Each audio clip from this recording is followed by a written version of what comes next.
It is not okay to settle for how you are right now. And I'm not just talking about your physical body, I'm talking about your relationships, your job, and everything else that has to go on with your life.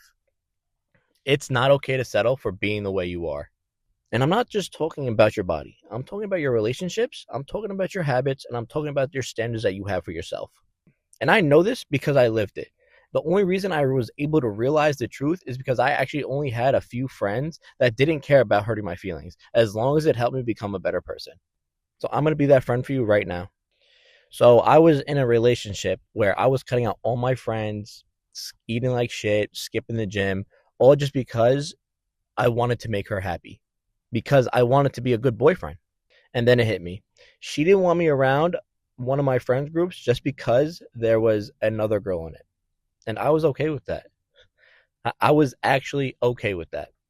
And at the time, my girlfriend was a part of this friend group, and she would specifically go out of the way to make plans without these people just because they had something to do with this girl that was in the friend group. And this is the moment that I realized that I wasn't being a good boyfriend. I was just someone who had abandoned who I was as a person, and I had settled and I had disguised it as love. But here's the thing about settling. It doesn't feel like you gave up. It feels like you just got a wave of relief. It feels like you stopped fighting with each other, but really what happened is that you stopped fighting for yourself. And that's the trap. Every day you stay in that place, the gap between who you are and who you're supposed to be gets wider and wider. And you feel it. You might not name it, but you feel it. That irritability, that jealousy, that low level anxiety that never goes away, that's your potential sitting on your chest. And when I started choosing myself again, going back to the gym, staying on a diet, being around who I wanted to be around, something felt different. I was making choices I was proud of. I could look back and actually be proud of the person I was being. I wasn't perfect, and I'm still not perfect, but I was moving. And having that consistency made everything 10 times easier. And that's what choosing yourself actually feels like. Not arrogance, but just having some pride in the direction that you're heading. And if you're watching this and you're in the middle of what I just described, skipping the gym, not eating right, cutting off friends, all just to make someone else happy, even though it's really killing you, I want to ask you this one question. Is it worth it?